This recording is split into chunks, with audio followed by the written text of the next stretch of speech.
انسان کے اعمال کا اس کی زندگی پر اثر پڑتا ہے۔ ہمارے جو روزمرہ کے معاملات ہوتے ہیں، اگر وہ صالحیت والے ہوں، نیک ہوں، اچھے ہوں، تو وہ ہماری زندگی پر اثر چھوڑتے ہیں۔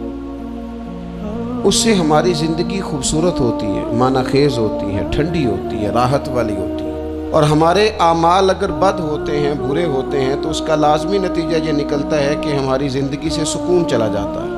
آزمائشیں، پریشانیاں، تکالیف، دکھ بڑھ جاتے ہیں۔ قرآن مجید فرقان حمید نے ان دونوں عنوانات کو بیان کیا، فرمایا کہ من عمل صالحا من ذکر او انثی، جو بھی نیک عمل کرے، چاہے مرد ہو چاہے عورت ہو، وہو مؤمن، ہو وہ مومن، فلنحیینہ حیاتا طیبہ، ہم ضرور اسے پاکیزہ زندگی عطا فرمائیں گے۔ اگر نیک اعمال کرو گے تو شرط ایک ہی ہے کہ مومن ہو، باقی مرد ہو یا عورت ہو یہ کوئی شرط نہیں۔ اگر نیک اعمال کریں گے تو فلنحیینہ حیاتا طیبہ، پھر ہم پاکیزہ زندگی اس شخص کو نوازیں گے۔ مسند امام احمد بن حنبل میں حضرت ابو ہریرہ رضی اللہ تعالیٰ عنہ سے مروی حدیث موجود ہے، نبی اکرم صلی اللہ تعالیٰ علیہ وسلم نے ارشاد فرمایا کہ رب کریم فرماتا ہے اگر میرے بندے کریں میری فرما برداری تو میں رات کو ان پر بارش برساؤں گا، دن کو سورج طلوع کروں گا، اور کبھی انہیں کڑک کی آواز بھی سنائی نہیں دے گی، آواز بھی کبھی ان کے قریب نہیں آئے گی کڑک کی۔ اگر میری فرما برداری کریں تو میں ان کے لیے آسانیاں کر دوں گا، رحمت ہو جائے گی بندوں۔ ہمارے جو اعمال ہوتے ہیں وہ لازمی طور پر ہماری زندگی پر اثر انداز ہوتے ہیں۔ آپ خود دیکھ لیں، ایسا نہیں ہے کہ ہماری باتیں صرف سامنے والے پر اثر کرتی ہیں، ہماری گفتگو، ہماری بات، ہمارا انداز ہمارے اپنے اوپر بھی اثر انداز ہوتا ہے۔ آپ کوئی کسی کو ہنسانے والی بات کرنا چاہ رہے ہیں اور آپ نے گفتگو چھیڑی ہے، کوئی بات ایسی ہے جس میں کوئی ایسی بات ہے جس میں لوگ ہنسیں گے، کوئی لطیفہ ہے، کچھ ایسا ہے، تو وہ بات ابھی آپ نے سنائی نہیں، ابھی وہ آپ کے ذہن میں ہے، آپ سنانا چاہ رہے ہیں، لیکن اس کو سوچ کر آپ ہنسنا شروع کر دیتے ہیں۔ اور بہت سارے لوگ ایسے ہوتے ہیں جو بات کر ہی نہیں پاتے، ہنس ہنس کے لوٹ پوٹ ہوتے رہتے ہیں۔ بالکل اسی طرح اگر کوئی شخص ایسی بات کرنا لگا ہے جو دکھ والی بات ہے، تکلیف والی ہے، اس کی زندگی کا کوئی کٹھن مرحلہ، تو بات کرنے سے پہلے وہ رو پڑتا ہے، اس سے بات نہیں ہوتی، اس طرح وہ پھوٹ پھوٹ کر تڑپ کر روتا ہے۔ تو اس کا مطلب ہے حالانکہ ابھی بات اس نے کی نہیں، ابھی اس کے ذہن میں ہے، وہ کرنے لگا ہے لیکن رونا پہلے آ گیا۔